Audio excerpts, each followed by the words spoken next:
42 യാത്രക്കാരുണ്ടായിരുന്നവരിൽ ഒരാൾ രക്ഷപ്പെട്ടിരിക്കുന്നു. രമേശ് വിശ്വാസ് കുമാർ എന്ന യാത്രക്കാരനാണ് അത്ഭുതകരമായി രക്ഷപ്പെട്ടത്.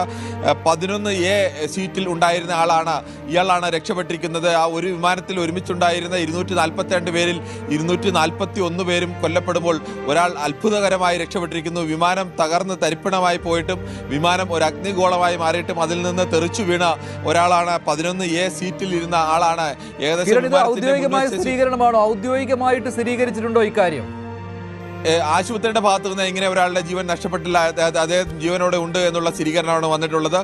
മറ്റ് സ്ഥിരീകരണങ്ങളൊക്കെ ഇനി എന്തായാലും വരാനുണ്ട്. അയാളുടെ സീറ്റ് നമ്പർ അടക്കമുള്ള വിശദാംശങ്ങൾ വെച്ച് തന്നെയാണ് അത്തരം സ്ഥിരീകരണം വന്നിട്ടുള്ളത്. ഇനി ഔദ്യോഗികമായ സ്ഥിരീകരണം എന്തായാലും വരാനുണ്ട്. നേരത്തെയും രോഗികളെയൊക്കെ സംബന്ധിച്ച് മരണം സംബന്ധിച്ചുമൊക്കെ ഇത്തരം CNN ന്യൂസ് 18 ഇക്കാര്യം ബ്രേക്ക് ചെയ്തിട്ടുണ്ട്. അതിൽ പറയുന്ന കാര്യം അഹമ്മദാബാദ് പോലീസ് ഇക്കാര്യം പറഞ്ഞിട്ടുണ്ട് എന്നാണ്. ഇക്കാര്യം അഹമ്മദാബാദ് പോലീസിന്റെ ഔദ്യോഗികമായ സ്ഥിരീകരണമാണ്.